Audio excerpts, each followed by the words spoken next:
साथियों जोहार। चंपई सोरेन की हार तय। आखिर कौन सी वह वजह है जिस वजह के कारण झारखंड की राजनीतिक गलियारों में इस बात की चर्चा हो रही है। राजनीतिक पंडित इस बात को लेकर के मुहर लगा दिए हैं कि चंपई सोरेन की हार तय है। झारखंड विधानसभा चुनाव के नतीजे जो है वो 23 नवंबर को आने हैं। 23 नवंबर को यह स्पष्ट हो जाएगा कि झारखंड में इस बार जनादेश यहां की मतदाताओं ने किसे देने का काम किया है। लेकिन विशेष तौर पर जिस व्यक्ति जिस शख्सियत की इस विधानसभा चुनाव के बीच में चर्चा का विषय बना हुआ है, झारखंड की राजनीतिक गलियारों में चर्चा का विषय बना हुआ है, वह व्यक्ति वह शख्सियत चंपई सोरेन है। चंपई सोरेन 40 वर्ष तक झारखंड मुक्ति मोर्चा परिवार के हिस्सा के तौर पर लड़ाई लड़ते रहे।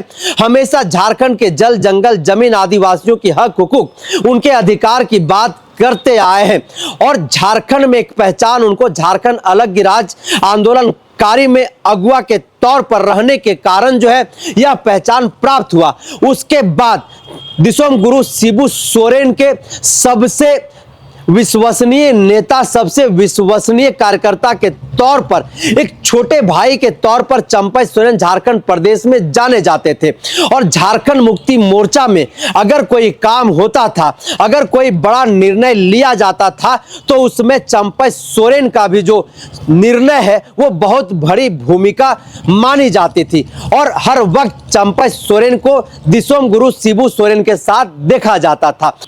जब दिसोम गुरु शिबू सोरेन की स्वास्थ्य थोड़ी खराब हो गई और जब हेमंत सोरेन ने झारखंड मुक्ति मोर्चा के कमान को संभाला, उस वक्त भी पूरे झारखंड राज्य ने देखा कि हेमंत सोरेन ने अगर किसी को सबसे ज्यादा सम्मान देने का काम किया, अगर किसी को पहली कुर्सी में अगर बैठाने का काम किया, अपने से भी बड़ी जगह अगर देने का काम किया तो वो चंपई सोरेन दा थे। जब वो जेल जा रहे थे तो सबसे जो विश्वसनीय नेता थे, उनके सबसे जो करीबी थे, वो सामने निकल करके भी आ गया, जिसका कारण यह था कि हेमंत सोरेन ने उन्हें झारखंड का मुख्यमंत्री बनाने का काम किया।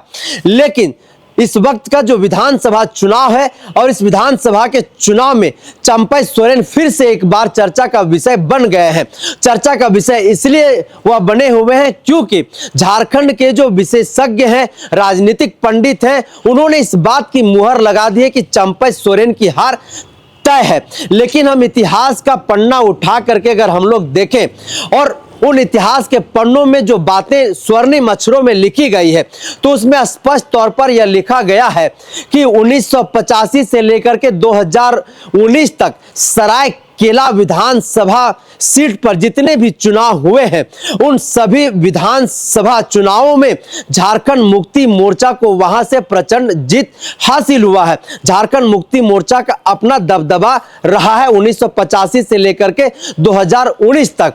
हालांकि 1991 में चंपई सोरेन पहली बार निर्दलीय चुनाव सरायकेला सीट से लड़े और जीत करके वहां से वो आए और उसके बाद झारखंड मुक्ति मोर्चा में शामिल हो गए।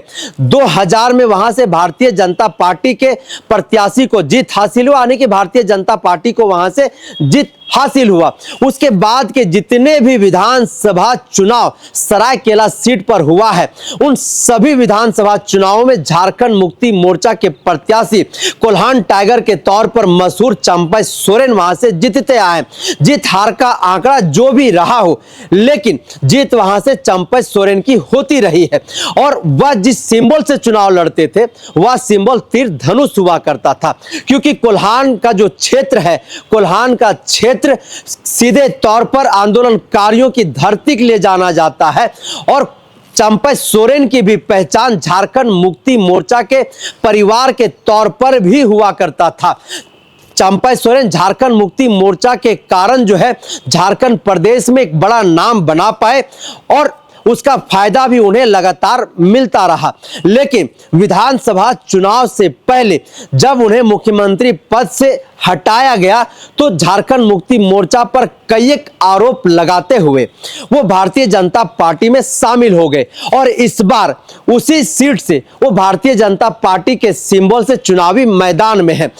ठीक दूसरी तरफ गणेश महाली जो अब तक भारतीय जनता पार्टी के सिंबल से चुनाव लड़ते आ रहे थे, वो इस वक्त झारखंड मुक्ति मोर्चा तीर धनुष के सिंबल पर चुनावी मैदान में है।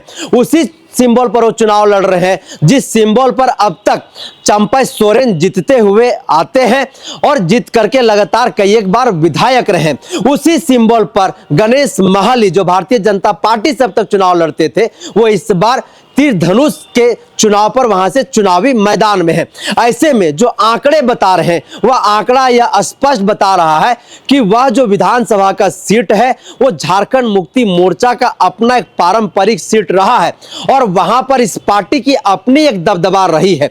और इस विधानसभा के चुनाव में सबसे ज्यादा जो चुनावी जनसभा झारखंड मुक्ति मोर्चा इंडिया गठबंधन के द्वारा जो किया गया वह सरायकेला का सीट था और उसमें से भी कल्पना मुर्मू सोरेन की सबसे अधिक जनसभाएं वहीं पर जो है आयोजित की गई। और उन जनसभाओं में जिस तरह से भीड़ उमड़ करके आए, वह भीड़ ने यह बता दिया कि फिर से यहां पर तीर धनुष ही चलेगा, यहां पर झारखंड मुक्ति मोर्चा का ही जो है वो दबदबा बरकरार रहेगा, कमल फूल यहां से फिर भी मुरझाया हुआ ही साबित होगा। और ग्रास रूट पे जो ग्रामीण लोग हैं, जो ग्रामीण मतदाता हैं, जो वहां के क्षेत्रीय पत्रकार हैं, वो पत्रकार भी इस बात को कह रहे हैं कि वहां से फिर से झारखंड मुक्ति मोर्चा के जो प्रत्याशी गणेश महाली है वो प्रचंड जीत वहां से हासिल करेंगे। भारतीय जनता पार्टी के अंदर खाने कहीं ना कहीं चंपा सोरेन को लेकर के एक आक्रोश था, एक गुस्सा भी था। गुस्सा इस बात को था कि चंपा सोरेन 40 वर्षों से झारखंड मुक्ति मोर्चा में रह करके जिस विचारधारा के खिलाफ झारखंड में लड़ाई लड़ते रहे, जिस स्वर को वो बुलंद करते रहे, जिस आवाज को लेकर के वो सड़कों पर दिखाई दिए, वह विचारधारा भारतीय जनता पार्टी के बिल्कुल खिलाफ में था। अचानक भारतीय जनता पार्टी में चले जाना कहीं ना कहीं भारतीय जनता पार्टी के जो वहां स्थानीय कार्यकर्ता थे, सूत्रों के अनुसार वो उन्हें स्वीकार नहीं कर पाए। चंपा सोरेन भी उन्हें मनाने में सफल नहीं हो पाए। इस बार जो चुनाव हुए हैं और उस चुनाव में जो वोटिंग प्रतिशत जो बढ़ी है, उस वोटिंग प्रतिशत ने भी कहीं ना कहीं चंपा सोरेन को चिंता में डालने का काम किया है और साफ तौर पर उनके चेहरे पर जो है यह चिंता स्पष्ट झलक भी रही है। क्या कुछ होगा वह 23 नवंबर को आपके सामने होगा, लेकिन सूत्रों के अनुसार, राजनीतिक पंडितों के अनुसार सरायकेला सीट सीधे तौर पर चंपा सोरेन हार रहे हैं। यही अब तक का जो है एक बड़ी खबर सामने निकल करके आ रही है। इस चर्चा को यहीं पर हम करते हैं समाप्त। दीजिए इजाजत। जोहार।